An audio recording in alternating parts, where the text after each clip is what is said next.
Welcome to Moving People to Action, MP to Action. I'm your host, Tim Clark. We have a great show for you today. This episode will really focus on civic responsibility. And really, when you think about what's happening in this country, primaries taking place all over the country, we got general election coming up. Democracy only works when people participate.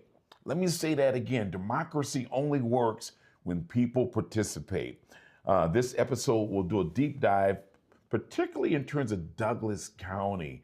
If you're planning on voting, what makes it work? Where do you vote at? And what do you need now to make sure you participate? This is about participation. Our guest, is just recently been appointed by Governor Pillen. She's resident of Elkhorn, graduated from UNO in broadcasting. Formerly, she worked as a communication and policy advisor for Congressman Don Bacon, and she actually replaced Brian Cruz. Brian Cruz used to come on my show all the time when I was with Heartland Focus and now with MP to Action. She manages the office of 15 full-time staff folks. And so her role is a very, very important role as the Douglas County Election Commission.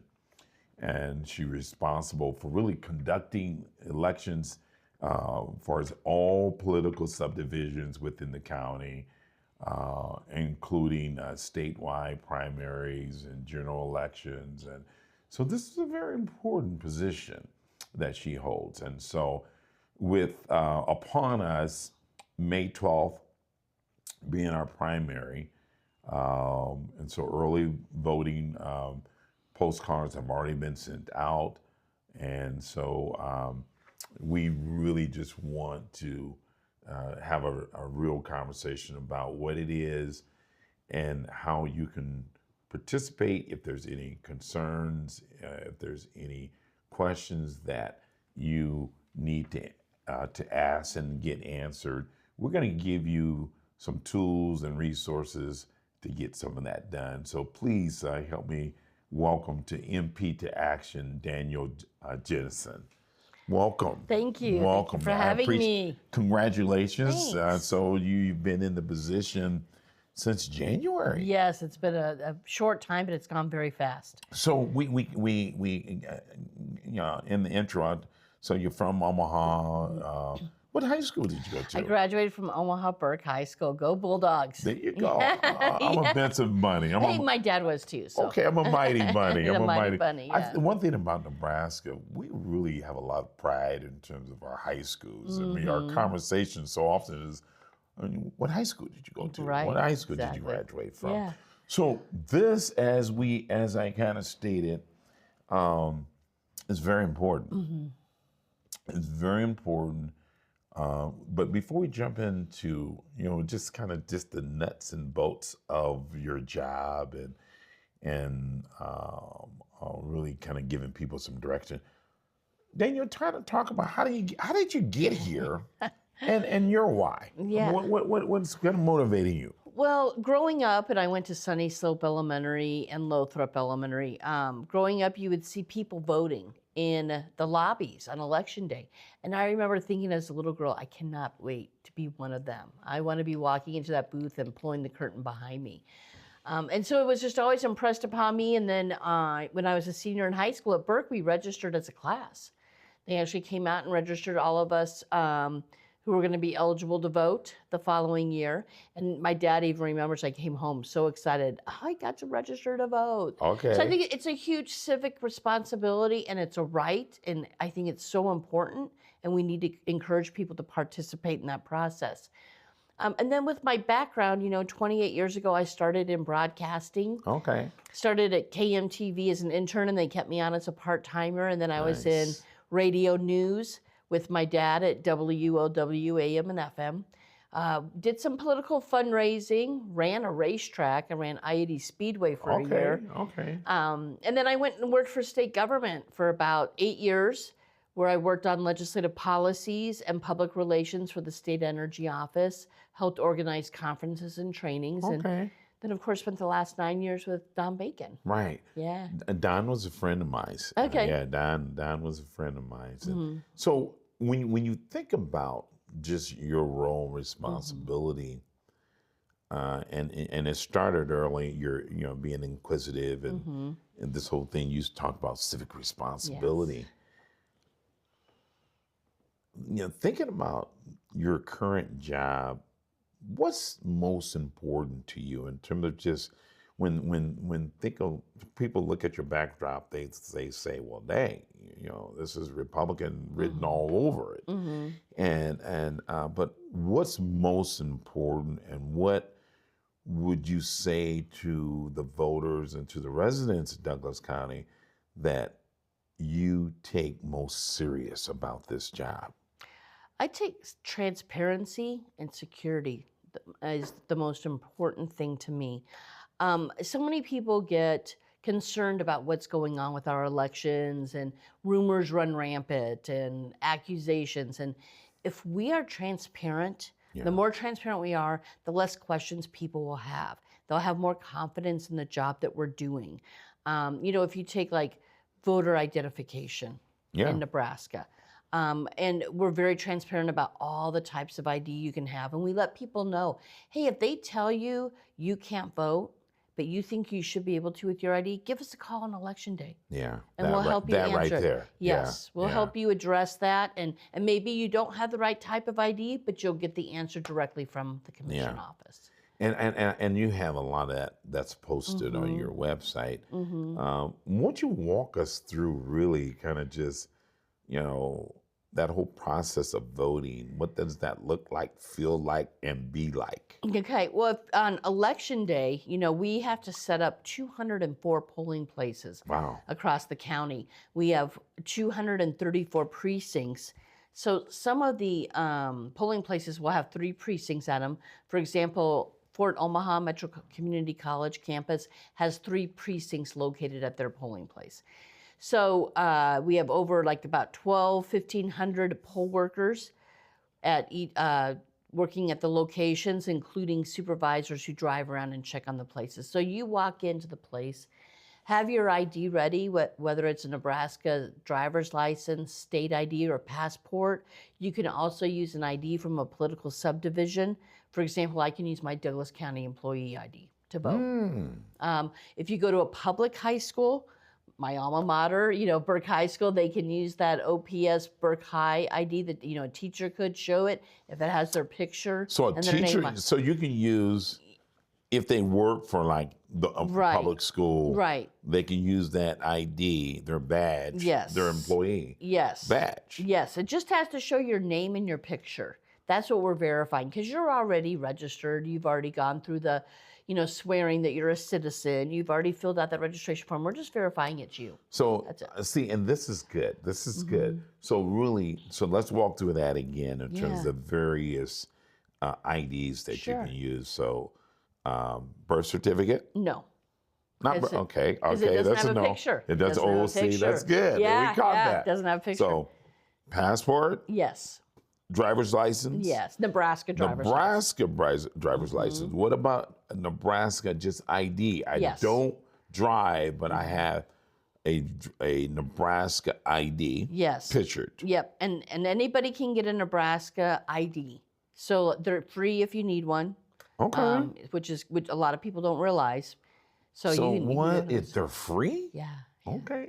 I didn't realize that. Yeah. Okay, so the passport, state ID, state driver's license, any then political subdivisions. Talk to me about that. Okay, so public school districts, Douglas County government, OPPD. If you're an OPPD. MUD. That's if you've got an employee ID that you can show with your picture and name. That works because it's a political subdivision. Okay, so what would MCC employer of? I mean, it's a state No, because I don't think that that's a political subdivision. That's It's not I'm going to double check on that one. Okay, 'Cause yeah, I because didn't I'm see thinking that one they're listed. kind of, Yeah. Yeah, yeah, but okay, tribal ID, military ID okay, works, and then if you have, you know how when you get a new driver's license, they give you a receipt and your yeah, pictures on it, yeah, that will work. If okay. you don't have your actual driver's license, because they mail those later. That's right. Yeah. That's right. So. Man, so really, as we look at, you know, preparing people, Mm-hmm. that's a lot of There is. different options you There have as far is. as ID. Concealed carry license. Man, I know. okay. Yeah. So, and the whole list is available I just on gotta our. make sure mine's is current. Right. Well, it can be expired. Yeah. It can be expired. But your driver's license can't be expired. Your state ID To can't. vote, yes, it can. Wow. Yeah. See, that's It can good be. to know. It is. Yeah. It still shows that it's you. It still, proves that it's you. You're not using. Now, I would caution against driving with that on the way to the polling place. Right. So, yeah. Right. Now, okay, so man, that takes care of that. Mm-hmm. Now, mail-in ballots. Mm-hmm. Talk a little bit about if somebody received one, timeline, all that good stuff to actually get it in the mail, Mm-hmm. get it back to you guys in a safe manner that where it's not tampered with, and people kind of worry about that Right. sometimes. Well, if they wanted to mail it to us, it should have been mailed by yesterday. That's what the post office recommends. But we have 13 drop boxes across the county that are open 24/7. They have cameras on them and a fire suppression system within that box. So that is the most secure way to get that back to us, is to drop it in one of those 13 drop boxes. Okay. Or they can even bring it to the commission office at 120th and Center. Okay. Yeah. And it's free that way. If they had mailed it, they had to spend 78 cents. So.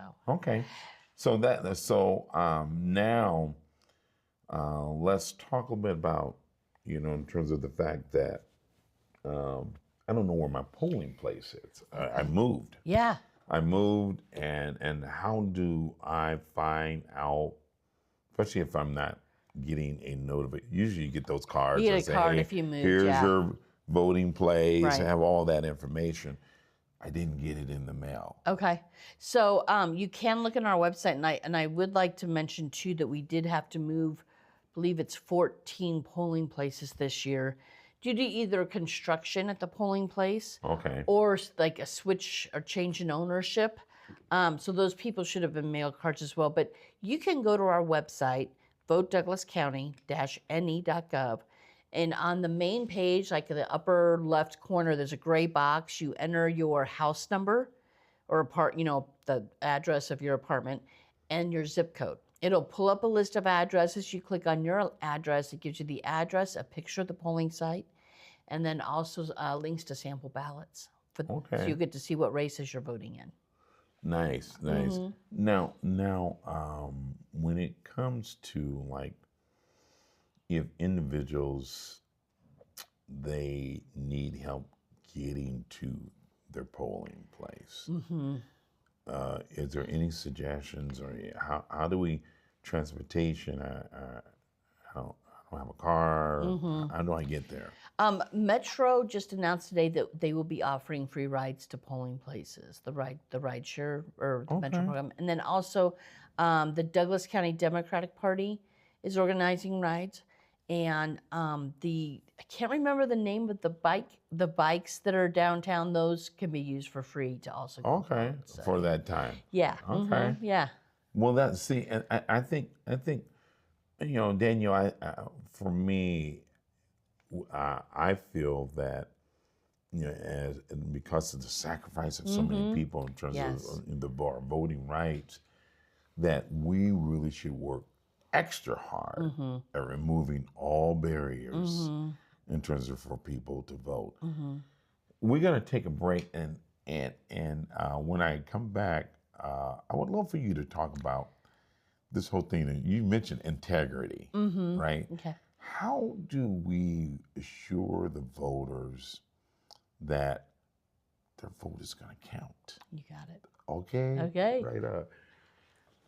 So we're going to take a short break, and when we come back, we'll continue our conversation with the Douglas County Election Commissioner. Stay with me, and we'll be right back. Hey, welcome back to MP to Action, moving people to action, where we listen, we learn, and we cause folks to move to action. My guest is Danielle Jensen. She's the Douglas County Election Commissioner. So, hey, welcome back. Welcome back, thanks. Danielle. Yes. Thank you Thank you so much for taking the time. This is important. This is important. So, one of the things, kind of what keeps me up at night sometimes, and my kind of, is listening to all of this craziness across the country that, man, there is no need for me to vote because it's going to be rigged. Republican Party is going to steal it. Democratic Party is going to steal it. I mean, it's just all this what I call distractions and disruptions. How do we shore up the integrity, what we can control here, Danielle, in terms of this Douglas County, and you're leading that, man, my vote is going to count. Right. Well, I think there's two things that we should address here. First of all is about why it counts, in close races especially. Okay. In 2020, when Mike Boyle and Roger Garcia ran for Douglas County Board of Commissioners, Garcia lost by 3 votes, just 3 votes in a county board race. So especially with your down ballot races, your local, your state ones, your vote is really, could really be the deciding one. So it's important to remember there. As far as integrity, I keep stressing transparency. There's so much that goes behind the scenes. And I feel like if we open up, I don't want to say our doors more, but do like more videos and showing the transparency, showing our procedures and how we ensure that your vote is safe and that it's going to be counted correctly. From the time that we get that absent or that by mail ballot, let's say, we are scanning that envelope. We're showing that you have sent one in, and then we're checking your signature. We're checking to make sure you have the right ballot. Then it's locked up in the vault, and it's locked there until we have what's called opening board, which started this week. And we have teams of 2, differing parties. So like a Democratic and a Republican representative, or maybe somebody who's libertarian or nonpartisan, working in teams of 2, and they open the envelopes. They don't look at the ballot. They just confirm that ballot matches the envelope because it's a primary. We had to make sure that they sent the right ballot back. Right. And then they separate it into 2 different piles, so you never know whose ballot that is again. Once that is done, they seal that box. They both initial it, and it goes back into the vault until we count it. Wow. So now you guys, do you depend largely on volunteers to help with this whole process? So we hire temporary workers during election season. Right now, during this statewide gubernatorial, we have about 30 to 40 temporary workers on staff. And then we have some people who come and work for maybe a week or 2 at a time. Okay. And then plus the 12 to 1,500 poll workers we'll have next Tuesday. Okay. Yeah. Now, what training that they go through, and then really, because you know what, you have high level, you appear to have very high level of expectations and standards and integrity and all that good stuff. We have to, in this process, we got to depend on volunteers, some volunteers, and with largely paid staff as well. What happens if you catch somebody doing something crazy, destroying a ballot, not counting something as it should be? What's that process like in terms of consequences? Well, it's never happened, thankfully. See, that's a beautiful thing. Yes. Yeah. But I can assure you that if that were to happen, it would be addressed immediately. Obviously, that person would not be employed with us any longer. And we would probably also work with the sheriff's department or the county attorney as far as, do we need to look at prosecuting this person, or is this just something that we sever ties with them and we're good? Yeah. But it has never happened, so we're... This is, this process, and I think sometimes, Danielle, I don't know, my personal opinion is like, I do understand that this is a democracy built upon, a government for the people, by the people. And I think sometimes we forget that the power truly lies with us. Yes. It is. And that's what this election's all about, is like you deciding if you're gonna put Tim in office as the next mayor, as the next governor. I may be kind of planting the seed out there, right, y'all, right. okay? I may be ready for office You there, could be, yeah. But that is part of this process, you deciding and picking who you think will represent you best. Absolutely. I mean, the Election Commission, we're here just to facilitate. Yeah. It is the people who come in, they're making the decisions about who's going to be running our school boards, city, county government, state government, federal, everything. We're just facilitating it. Right. We're behind the scenes making sure that your vote's secure and that it's counted. Yeah. And I think if there's some crazy folks out there that's going to attempt to try to stress this system by showing up at polling places and trying to really create fear and things like that. You guys have managed that. Absolutely. And thankfully that's never happened here either. Yeah. And it saddens me because as I mentioned, I grew up watching voting in person, and many of the schools are nervous now. They want to make sure that their school is safe and secure during the day. So we have an extra person manning their door that's locked all the time to let people in to vote. And it's sad to see that we've come to that. But if something were to happen, which I don't believe it will, we work with local law enforcement to address it. I will say this, there have been rumors, of course, and people talking about, ICE is going to deploy to the polling places. I want to stress right here and now, that is not allowed by our Constitution.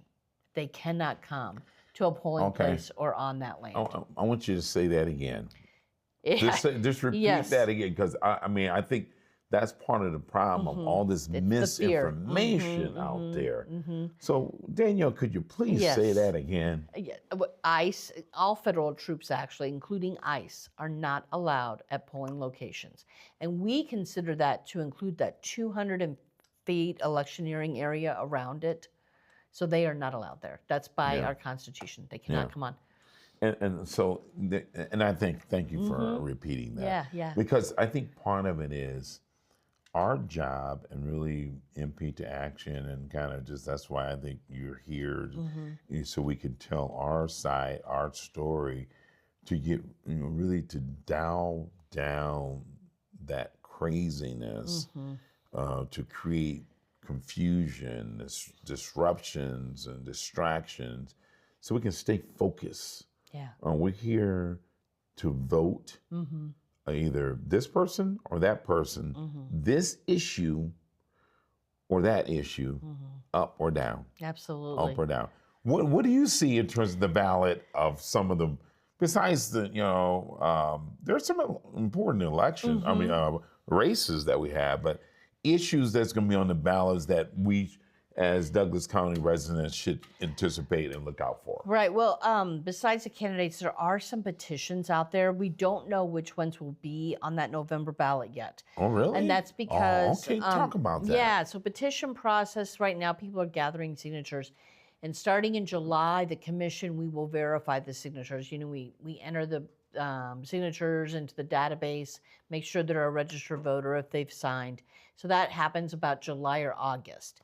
And from there, we'll determine which ones qualified. The Secretary of State's office will determine which ones qualified for the ballot. What are some of those?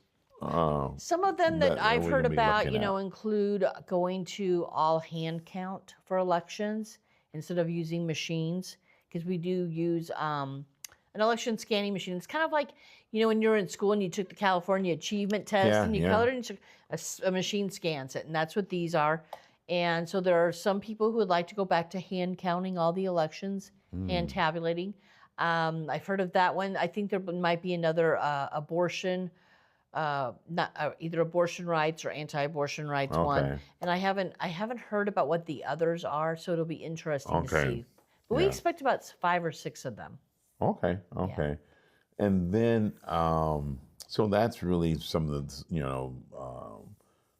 some of the things that they can expect in terms of the ballot. And once those get determined, then I would say, follow your news or maybe talk to civic organizations that are involved in, spreading information. For example, League of Women Voters, Civic Nebraska, the Voter Information Project.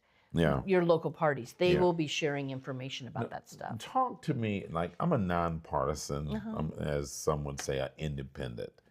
I kind of, like to really kind of look at both sides, the red pill and the blue pill, and then decide for myself. What really happens to an individual like me, in this whole voting process? When you show up to vote. When I show up. So you will be given the nonpartisan ballot that covers all nonpartisan races, including state legislature. You then get to choose a ballot from the 4 parties that are registered in the state of Nebraska, and that's Democratic, Republican, Legal Marijuana Now, and Libertarian. By federal law, you get to vote in a federal election no matter which of those 4 you choose. Now, for state and local elections, the party can choose whether or not to open their primary or keep it closed. Okay. And in Nebraska, the Democratic and Libertarian parties have opened theirs. So if you choose one of those 2, not only will you get the federal ballot, you'll also get state and any local races that are by party. For example, governor, and then like county, you'll get the sheriff's race. Okay. So, and really, what makes Nebraska kind of unique? They always say the blue dot and protecting the blue dot, but really, it's just I think it's just really making sure that you have representation in all parts, for instance, like District 2, and that electoral, what is it? The electoral college votes and stuff like that. They're kind of, it's not, vote for one and they take them all. Right. You get to, especially in the general, you get to choose then whoever made it through the primaries.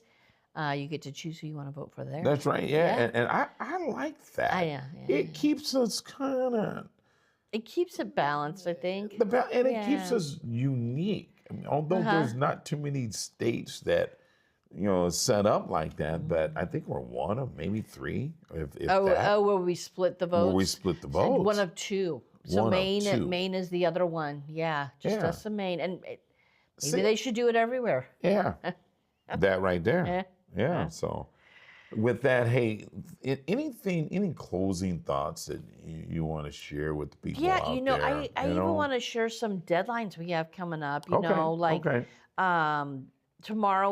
on Thursday, we have extended hours until 6 p.m. if people want to come to the commission and vote in person. We'll also be open Saturday, 9 a.m. to 1 p.m. You can come vote in person at the commission office. Nice. And then, so you're extending some hours. Yes. Nice. And then you must have, if you have an absentee or by mail ballot, you have to have it by 8 p.m. on Tuesday in our hands, whether it's in one of those drop boxes or actually at our office, because it can't just be postmarked. It needs to be to us by 8 p.m. on Election Day. There you go. In order to be counted. There you go. And we'll put some of that on the screen, some of those links and things like that so people can... And I also want to reassure people, I know people ask, what's like the split? I know because we talk about I'm Republican. And that's right. So my chief deputy is a Democrat. I pick him. And then our staff is split pretty evenly between Republican, Democrat, and nonpartisan.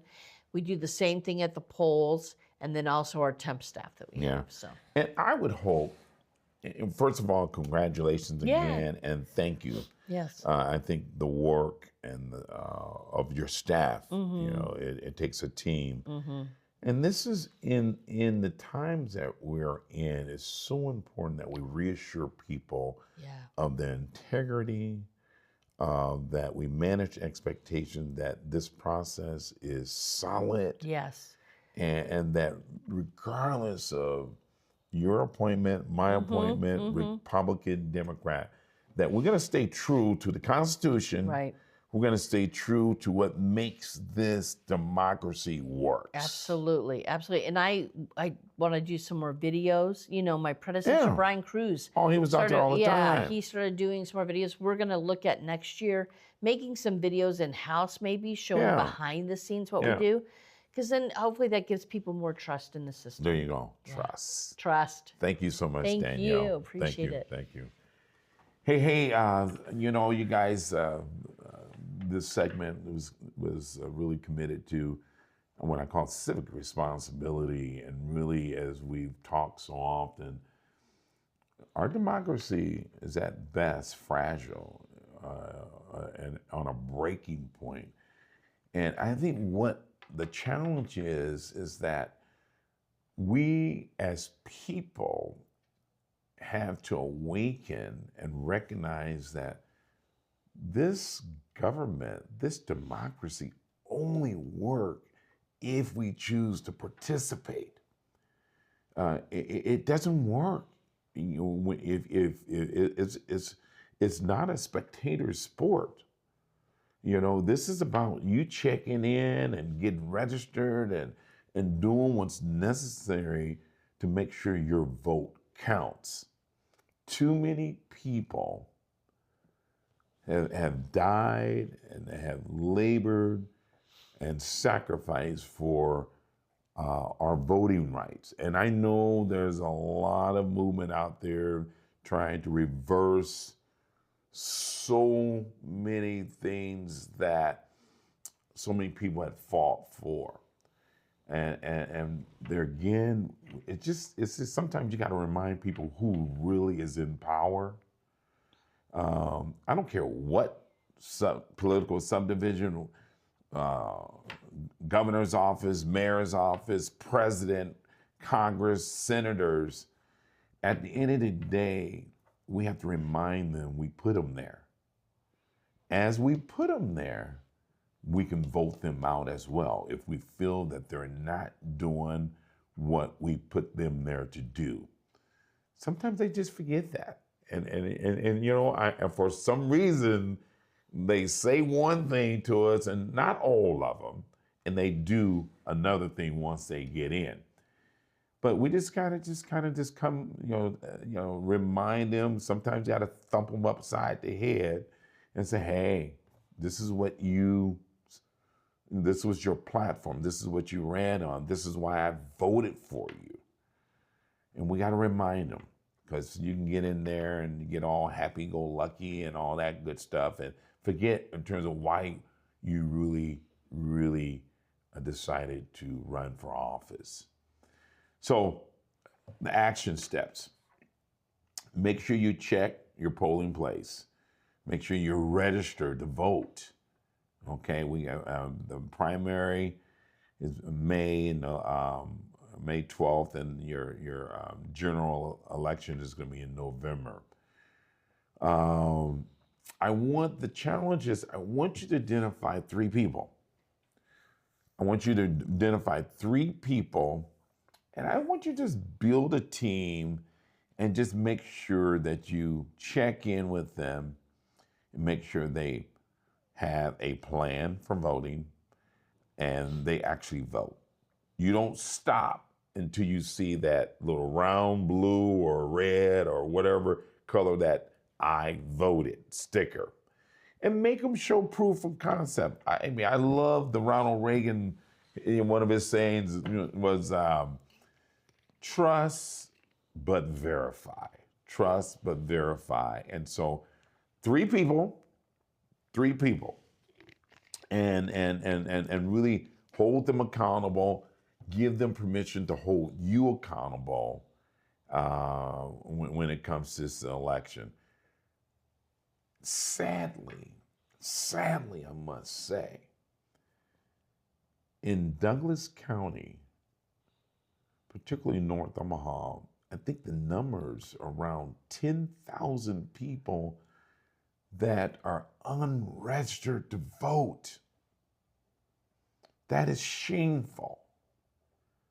So if you're registered to vote, if you care about really what happens in your community, we all need to set a fire and a spark on those folks that are not registered to vote. Get them registered to vote, and then make sure they vote. That's one thing, because there's too many people registered to vote and they're not voting. So that's what it is. And so I'm passionate about this, and you will continue to hear us speak on civic responsibilities. The time is now. The action is vote. The time is now.